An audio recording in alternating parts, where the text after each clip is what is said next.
Ladies and gentlemen, welcome back to the Dolphins Daily Report. I am your host, Rodrigo, and this is another edition of our player outlook for the 2024 season. And today we have none other than Alec Ingold here on the Fin Sports Podcast. Alec Ingold has been a weird story for me. I'm going to tell you guys why. Never been a fan of the fullback before. Um, this has been kind of new to me. So I found Alec Ingold to be an interesting player for us. Um, so starting with the fact that Alec Ingold uh, got a pretty nice contract. He's going to make $5 million as a fullback. So that's pretty good. And at first I thought, man, that's a lot of money for a fullback because we need cap space. But the more I thought it over, right, this guy is a Walter Payton nominee, Man of the Year nominee.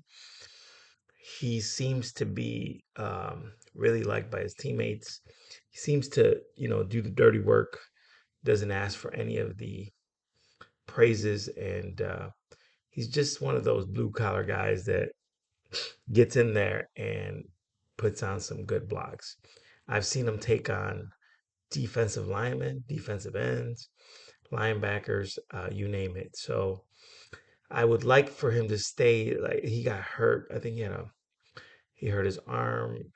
He got hurt a couple times. Just wanted to stay healthy and do the blocking the right way.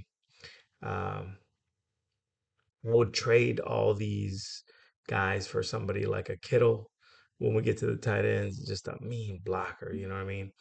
Um, But with that being said, he is dual threat. He does catch out of the backfield. He does have a little bit of speed, although not great. But he does bring a different element to the team when they're in that two back personnel. So for that, I would say keep Alec Ingold. I thought he had a decent year last year. Let me take a look at his statistics here. Um, Statistically speaking, here, let's see what we got. Um, Alec Ingold. He didn't get a lot of carries. He got two carries um, for no yards. So, not a great yards per carry. Again, this is where you kind of think about it a little bit, but he had 13 receptions, 119 yards. He had an average of 9.2 yards per catch with a long of 23. He had no fumbles and no touchdowns. So, with that being said, Alec Ingold is not your prototypical running back or fullback.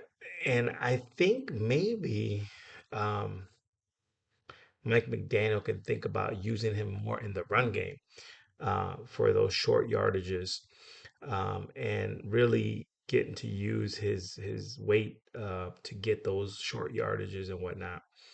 But I think the other teams knew he wasn't gonna run, which I think kind of we lose the element of surprise from that player.